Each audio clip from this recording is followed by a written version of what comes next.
നമസ്കാരം. ഭരണി നക്ഷത്രം ജനിച്ചവർക്ക് ഈ ആഴ്ചയിൽ ഔദ്യോഗികമായിട്ടുള്ള മേഖലകളോട് ബന്ധപ്പെട്ടോ തൊഴിൽ മേഖലകളോട് ബന്ധപ്പെട്ടോ സമ്മർദ്ദവും യാത്രാക്ലേശവും വർദ്ധിക്കുവാനിടയുണ്ട്. നിരവധി കാര്യങ്ങൾ ഏറ്റെടുക്കുന്നതിനാൽ ചിലതൊക്കെ വിട്ടുപോകുവാനിടം വരും.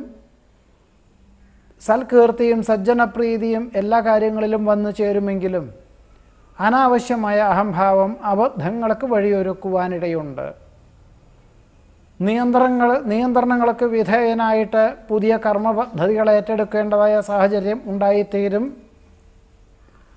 സാമ്പത്തിക വരുമാനത്തിൽ കൂടുതൽ വർധനവുണ്ടാകുമെങ്കിലും തത്തുല്യമായിട്ടുള്ള ചെലവ് വർദ്ധിക്കുന്നത് വഴി നീക്കിയിരുപ്പ് കുറയുവാനിടയുണ്ട്. മംഗളകർമ്മങ്ങളിൽ സജീവ സാന്നിധ്യം വേണ്ടിവരും. സഹജമായിട്ടുള്ള കഴിവുകൾക്ക് അംഗീകാരം ലഭിക്കും. വ്യക്തി സ്വാതന്ത്ര്യം പരമാവധി പ്രയോജനപ്പെടുത്തുവാൻ സാധിക്കുന്നത് വഴി മനസ്സമാധാനത്തിന് യോഗം കാണുന്നു. ആരോഗ്യം തൃപ്തികരമായിരിക്കുമെങ്കിലും ചികിത്സകൾ വേണ്ടിവരും. നിസ്സാര ചികിത്സകളെ കൊണ്ട് രോഗവിമുക്തി വരുവാനിടയുണ്ട്. വാഹന ഉപയോഗത്തിൽ വളരെ നിയന്ത്രണം വേണ്ടതാണ്. ചിന്തിക്കുന്നതും പ്രവർത്തിക്കുന്നതുമായ കാര്യങ്ങൾ അഹോരാത്രം പ്രവർത്തിക്കുന്നത് വഴി ലക്ഷ്യപ്രാപ്തിയിലെത്തിക്കുവാൻ സാധിക്കും.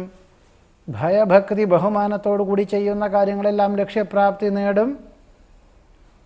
സാഹചര്യങ്ങളൊക്കെ അനുസരിച്ച് അബദ്ധങ്ങളെ അതിജീവിക്കുവാനായിട്ട് ജീവിത പങ്കാളിയുടെ നിർദ്ദേശങ്ങൾ സ്വീകരിക്കുന്നത് ഗുണകരമായി തീരും, അഥവാ ഭാവിയിലേക്ക് ഫലപ്രദമായി തീരും എന്നുകൂടി പറയുന്നു. ഭരണി നക്ഷത്രത്തിൽ ജനിച്ചവരുടെ ഈ ആഴ്ചയിലെ ഫലങ്ങളാണ് പറഞ്ഞത്.